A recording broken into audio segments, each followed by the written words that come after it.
Right, so my friend texted me last week like, "Bro, what are we playing this weekend?" And honestly, I had like 8 tabs open trying to answer that question because Steam right now is genuinely ridiculous. There are so many new games dropping and half of them are actually good, which, let's be honest, doesn't always happen. So I just went ahead and made the list for you. These are 14 new Steam games worth loading up with your friends. Let's go. You know how extraction shooters usually feel kind of clunky and overcomplicated? Like you're learning a spreadsheet instead of playing a game. Yeah, this one doesn't do that. You drop in, you loot, you fight other squads, you try to get out alive, and the whole thing just feels good. Tight gunplay, wild abilities, gorgeous sci-fi world. That's Marathon, Bungie's brand new extraction shooter, and it launched on March 5th. If your squad likes competitive stuff, this is the move right now. So, you know Little Nightmares, that game that made everyone deeply uncomfortable in the best way. The people who made that just dropped a co-op horror game where you and a friend play as two kids trapped on a nightmare island trying to save your missing friends. It's genuinely terrifying. The camera pulls you together, the atmosphere is thick, and honestly, your friend can even jump in for free. The game is called REANIMAL, and if you and a friend want to genuinely scare each other, this is it. Okay, so picture a massive open world. Fishing spots, dungeons, cooking mechanics, big flashy anime combat, all set inside one of the most popular manga universes ever made. 55 million copies of the source material have been sold worldwide. You team up with fan-favorite characters, explore Britannia together in 4-player co-op, and the whole thing is completely free to start. That world is the 7 Deadly Sins, Origin, and it hits Steam on March the 16th.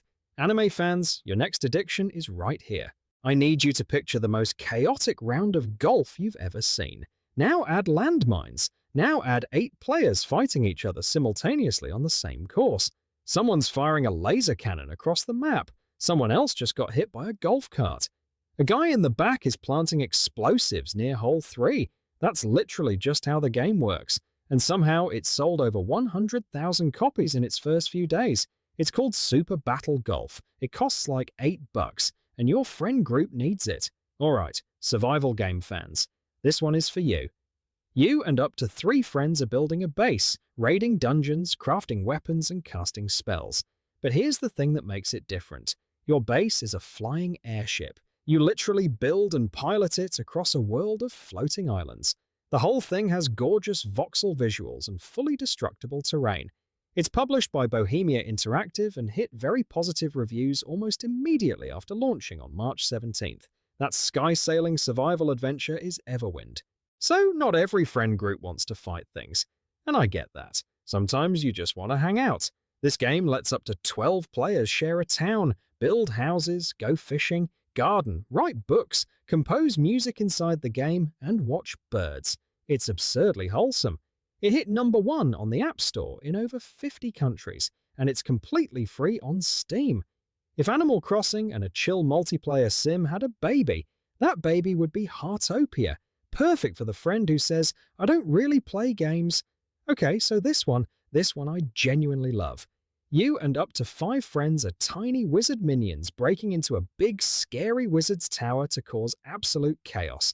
Flood his bathroom, break his piano, pee on his rug. The kicker? You cast spells by saying them into your microphone. Mispronounce anything. Disaster. One guy in the group is always going to mess this up, and that's exactly what makes it funny.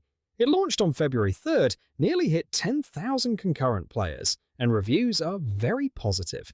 The game is YAPYAP, and it belongs in every friend group's rotation.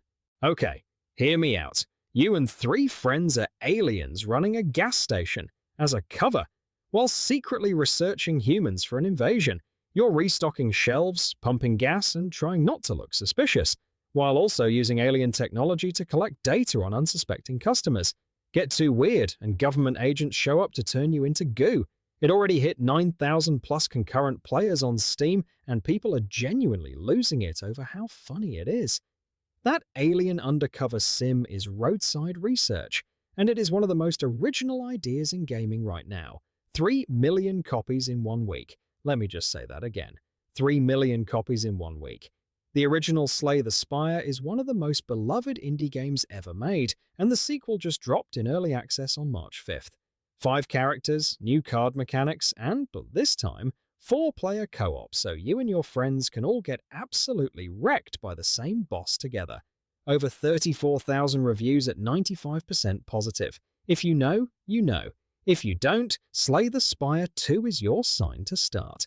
Look, I know sports games are polarizing on YouTube, but just hear me out.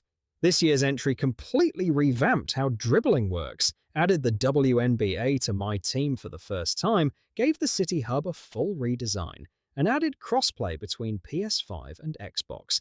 The park mode, where you run squads with your friends, is still some of the most fun you can have online with people you know. If you and your friends are even slightly into basketball, the courts are ready in NBA 2K26, drops September the 5th.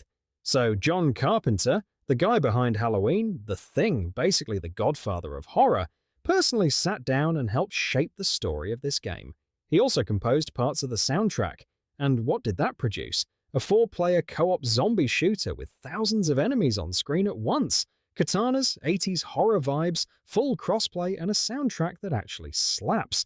People are calling it the best co-op zombie experience since Left 4 Dead. That horror-fueled mayhem launched on March 12th. It's called John Carpenter's Toxic Commando, and it is absolutely worth a squad night. Okay, so this came out of nowhere and completely blew up. You and up to 3 friends are trying to drive an RV home through a wild, chaotic wilderness called Maybutts Valley. One person drives. Everyone else is managing an absolute disaster inside the vehicle, fighting creatures, using EpiPens, trying not to flip the whole thing. It hit 100,000 concurrent players, 90% positive rating from 26,000 reviews. People are obsessed. Grab some snacks, grab your friends, and get in the RV. Because RV There Yet is the most chaotic road trip game you'll play this year. 4 developers who are actual World War I reenactors in real life made this game. And it shows, because this is one of the most authentic and chaotic large-scale shooters I've seen in years. 200 players in the same battle, destructible trenches, biplanes, tanks that fit 10 people, gas attacks, flamethrowers, and there's a baguette in the game you can slap people with. It launched on March the 6th and hit 91% positive reviews almost immediately. The trenches are waiting in over the top, World War I, and if you love squad-based historical shooters, this is your game. This one came to Steam on February 11th and immediately surpassed Diablo 4's daily concurrent player peak, which says everything. It's the definitive remaster of one of the greatest ARPGs ever made, now with a brand new Warlock class, dedicated stash tabs, a proper loot filter, overhauled TerraZone's endgame, and full 8-player co-op carnage.